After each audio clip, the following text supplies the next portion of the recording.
मुझे इस बात की खुशी है कि मुफ्ती साहब ने भी मान लिया कि नेचर में कोई इंसाफ नहीं है। बाकी है कि आपने मेरी एक बात का जवाब नहीं दिया, जिससे मुझे शिकायत है कि फेथ क्या है और आप फेथ मांगते क्यों हैं मुझसे? आप तो लॉजिकल हैं, आपके पास तो सारे रैशनल्स हैं, आपके पास सारे सबूत हैं, तो आपको फेथ की डिमांड क्यों करते हैं कि भाई तुम सरेंडर कर दो और सवाल मत करो? कोई मजहब सारे सवाल करने की इजाजत नहीं देता है और मना करता है कि ज़्यादा सवाल ना करो, बह जाओगे तुम। कमाल ये है कि दुनिया के सारे मजहब सब जानते हैं ये दुनिया कैसे बनी थी, कैसे मिटेगी, मरने के बाद क्या होगा, इनको सब इल्म है। इनको किसी को डायनासोर होते थे पहले ये नहीं पता था, किसी को नहीं पता। किसी भी दुनिया की मजहबी किताब में डायनासोर का जिक्र नहीं है। जिस दुनिया में आप बैठे हैं सर, ये हॉल जो है, ये इलेक्ट्रिसिटी जो है, ये माइक जो है, जिस हवाई जहाज से आप आए थे, वो जिस कार से आप यहाँ आए हैं, ये सब उन लोगों की बनाई हुई है जिन्होंने सवाल किए थे।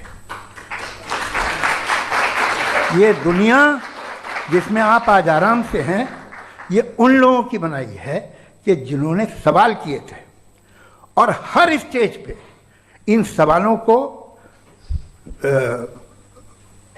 मकरूह कहा गया था, गलत कहा गया था। तो आज जो बातें आपके जहन से बिल्कुल परे हैं और आप हैरान होते हो उन्हें देख के, एक वक्त आएगा कि मामूली लगेंगे। और हुआ है, आपकी इंसानी तारीख ही है। इतनी जल्दी सारे फैसले आप मत कर दीजिए, थोड़ा ये ह्यूमिलिटी रखिए कि भाई ये हमें नहीं मालूम। ये कहने में क्या आ रहा है? ये यूनिवर्स कहाँ तक फैली, ये कब से है और कब तक रहेगी, हमें नहीं मालूम। आपने फैसला कर लिया कब बनी। ये आपके हिसाब से कोई 14 बिलियन ईयर बनी जो समझा जाता है। उससे पहले हजारों करोड़ों अरबों साल तक खुदा बैठा क्या कर रहा था? खामोश बैठा था, ऐसी जमाइयाँ ले रहा था। फिर उसे आइडिया आया, यार एक काम करते, वक्त अच्छा गुजर जाएगा, यूनिवर्स बनाते। सोचिए, तो हम अपनी जहालत से लड़े, उसकी परस्तिश न करें। Thank you so much. तर्कों की श्रृंखला में राउंड 2 के लिए मुफ्ती साहब को आमंत्रित कर रहा हूँ। शुक्रिया।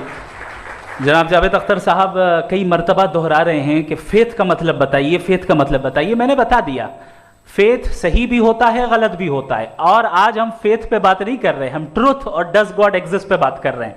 क्या डज गॉड एग्जिस्ट, ये ट्रूथ यानी गॉड है या नहीं है, इसमें से दोनों ट्रूथ क्या है। अब आप उसे फेथ कह लें, बिलीफ कह लें, नॉट माई बिजनेस। उसके बाद आपने कहा कि भाई सवाल करने से मजहब रोकता है। मैं कहता हूं जो रोकता है वो रोकता होगा, मैं नहीं रोकता। बल्कि सवाल करें, सवाल करना चाहिए। सवाल कर करके तो हम आगे बढ़ते हैं, तरक्की करते हैं, और इसीलिए मैं आज यहां पे आया हूं। लेकिन सवाल सिर्फ खुदा से नहीं होगा, आपसे भी होगा। सवाल एथिज्म से भी होगा, सवाल सिर्फ मजहब से नहीं होगा, सबसे होगा। और आज मैं सवाल करूंगा और उम्मीद है कि आप जवाब देंगे। अभी तक आपने वैसे कॉन्टिंजेंसी आर्गुमेंट का कोई जवाब नहीं दिया है। चलें, आपने कहा यूनिवर्स के बारे में इटर्नल क्यों नहीं बोल देते। ये चूंकि लॉजिकली पॉसिबल ही नहीं है कि यूनिवर्स इटर्नल हो। यूनिवर्स एक कॉन्टिंजेंट चीज है जो टाइम एंड स्पेस के पाबंद है, टाइम एंड स्पेस से बाउंड है। जो टाइम एंड स्पेस से बाउंड होगा वो कॉन्टिंजेंट होगा, जो कॉन्टिंजेंट होगा वो उसकी बिगिनिंग हुई होगी, जिसकी बिगिनिंग हुई होगी वो इटर्नल नहीं हो सकता। ये तो कॉमन सी बात है। आपने कहा कि किसी मजहबी किताब में डायनासोर का जिक्र नहीं है। अफसोस कि आज तक किसी मैथमेटिक्स के किताब में मुझे डायनासोर का जिक्र नहीं मिला। तो इसका मतलब मैथमेटिक्स की किताब बेकार है? नहीं, उसका वो टॉपिक नहीं है। रेवलेशन का और मजहबी किताबों का टॉपिक ये नहीं है कि आपको आके बताए साइकिल कैसे बनाते हैं, या आकर ये बताएं कि जो है डायनासोर कब था।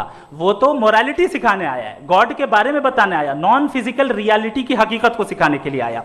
रिलीजियन साइंस को रोकता है? नहीं रोकता। अगर रोकता है तो गलत करता है। रिलीजियन साइंटिज्म को रोकता है, जिसमें हमारे जावेद साहब मुब्तला हैं। साइंस और साइंटिज्म में फर्क है। साइंटिज्म यह है कि आप समझें कि साइंस और साइंटिफिक मेथोडोलॉजी ये नॉलेज को हासिल करने का वाहिद सोर्स ऑफ नॉलेज है। यह है साइंटिज्म, हम इसे रिजेक्ट करते हैं। उसके बाद उन्होंने कहा कि भाई हमें नहीं मालूम। अगर नहीं मालूम तो क्लियरली कह देना कि नहीं मालूम है, इसमें क्या हर्ज है। तो वही तो मैं कह रहा हूं ना कि आप कह दें कि नहीं मालूम, लेकिन क्लेम क्यों कर रहे हैं कि गॉड एग्जिस्ट नहीं कर रहा है। आखिरी चीज, इन्होंने कहा कि खुदा दुनिया बनाने से पहले 150 साल पहले या करोड़ों साल पहले क्या कर रहा था। अरे हजरत,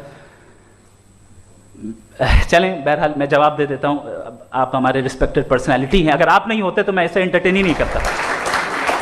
टाइम, ये 100 साल पहले या 100 साल बाद, पहले बाद में अभी, ये वो अल्फाज हैं जिनका ताल्लुक टाइम से है। टाइम शुरू ही हुआ है यूनिवर्स की बिगिनिंग के बाद, तो उसके पहले खुदा क्या कर रहा था? सवाल इलॉजिकल है, ये फेलेसी है। यानी आप ये कह रहे हैं कि यूनिवर्स के बनने से पहले खुदा क्या कर रहा था? टाइम के बनने से पहले, पहले का ताल्लुक टाइम से, टाइम उस वक्त था ही नहीं, तो ये सवाल ही इनवैलिड है खुदा के ताल्लुक से। इसकी एक मिसाल आप ले लें। एक कार है, एक साहब ने देखा कि भाई कार जो है उसके व्हील्स कितने अच्छे लगे हुए हैं, सही जगह पे, स्टीयरिंग जो है कितने अच्छे जगह पे लगी हुई है, और सीट्स कितने वेल डिजाइंड है, कितनी प्रिसाइजली ये कार काम कर रही है, तो जरूर कोई ना कोई इसे क्रिएट किया है, किसी ने क्रिएट किया है। अब जावेद साहब आए और कह रहे जनाब बोनेट खोलिए, इसमें इंजन है, इंजन इस कार को चला रहा है, hence prove no one has created the car. This is illogical.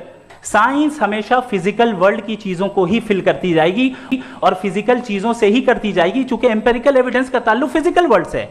आप साइंस के जरिए मेटाफिजिकल रियलिटी को कभी साबित नहीं कर सकते, ये रॉन्ग टूल का इस्तेमाल करना है। ये वही काम है कि आप मेटल डिटेक्टर से प्लास्टिक डिटेक्टर करने चलें, जो कि जाहिर है सही नहीं है। Thank you.